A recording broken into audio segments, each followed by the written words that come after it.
In this edition of a featured video quiz of the month, we're bringing you a short film called Serial Taxi, which the author describes as a funny video with a surprising turn of events about who the taxi killer is. We'll give you 3 different ideas about what you could do with this video in class for 3 different groups of students or learning contexts. So we'll watch the beginning of this video together to give you an idea.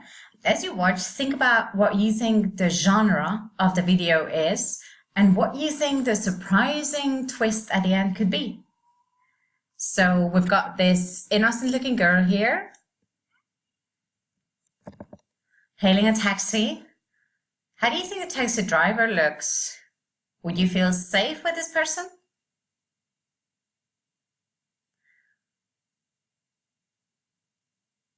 Ooh.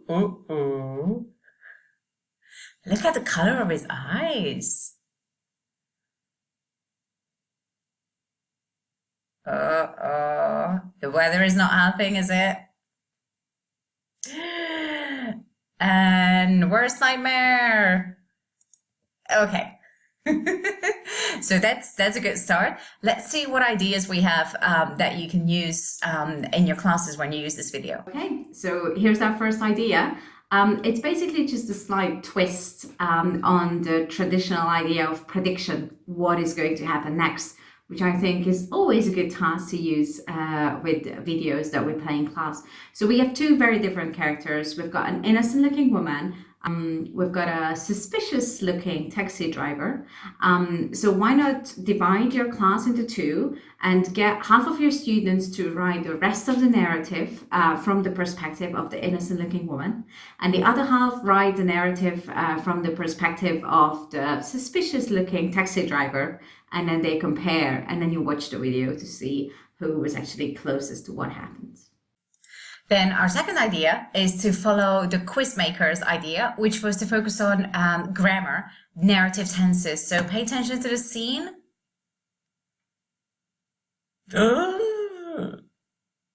Okay, so what the quiz creator did is they described what's happening in the scene and then created a gap-fill sentence around that using narrative tenses. So you can do this with basically any video. It's a really good tip. It doesn't matter what happens in a video or how challenging it is, because you can play around with how you word the question.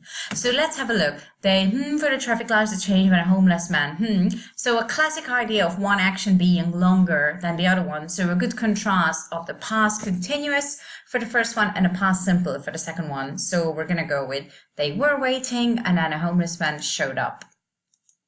Bingo! Okay, and then we'll look at another question. So again, pay attention to the scene, what's happening.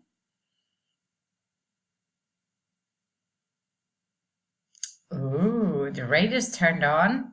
Something about the music that a woman doesn't like. What is the driver doing? What do you think he's doing? Right, it wasn't crystal clear, but now we know that he was singing along. So we've got a radio and a man. So this is, again, a good example, but this time of 2 events that are taking place parallelly, and both our processes both are longer. So we can go for the radio was playing and a man was singing along. This one, let's see if that's correct. Yay, that's right. Well done. Right, I'll play you a little bit of what we've just seen for the grammar focus because it's connected to our last and third idea, which is about vocabulary. So just pay attention very carefully to what happens here when the taxi driver is listening to Kill FM. Pay attention to the lyrics of the song and how that helps create the atmosphere of the thriller. He's a killer, killer, killer, killer. He's a killer. The killing, the kill, and the killing, the kill, and the stabbing, the stab. Boys love this song. Number 1. Stab, stab, stab, and you die. So the third idea is a vocabulary focus. So you see the guy was listening to Kill One FM and to this song, killing, killing, killing, killing.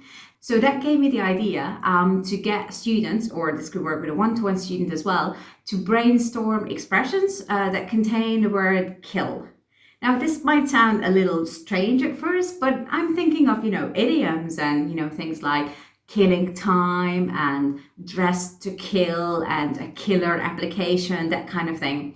I mean, if I was going to this lesson, then I would have a list of maybe 5 or 6 different expressions that I could feed into my students. And this would be a nice, challenging vocabulary focus for higher level students. Right, so we're not going to watch the end of the video now. So if you're curious to find out what the twist at the end is, then you can head over to our site. There is a link below and watch the end and see whether it is the twist that you thought it would be. But just to recap, our 3 ideas were: 1, productive skills. So this could be speaking or writing. Predicting what is going to happen from the perspective of one of the characters. 2, a grammar focus, narrative tenses. Choose the right option and explain why the other options are not correct here. And 3, a vocabulary focus for higher level students. The word kill is featured in the video. It contributes to the atmosphere of the thriller. So get your students to brainstorm expressions related to kill, and then maybe think about how they could be weaved into the narrative, like the innocent looking girl who was dressed to kill, blah, blah, blah. Hope you can try one or all of those ideas with your students in the next few weeks. And we'll be back soon with another edition of Featured Video Quiz of the Month. See you then. Bye.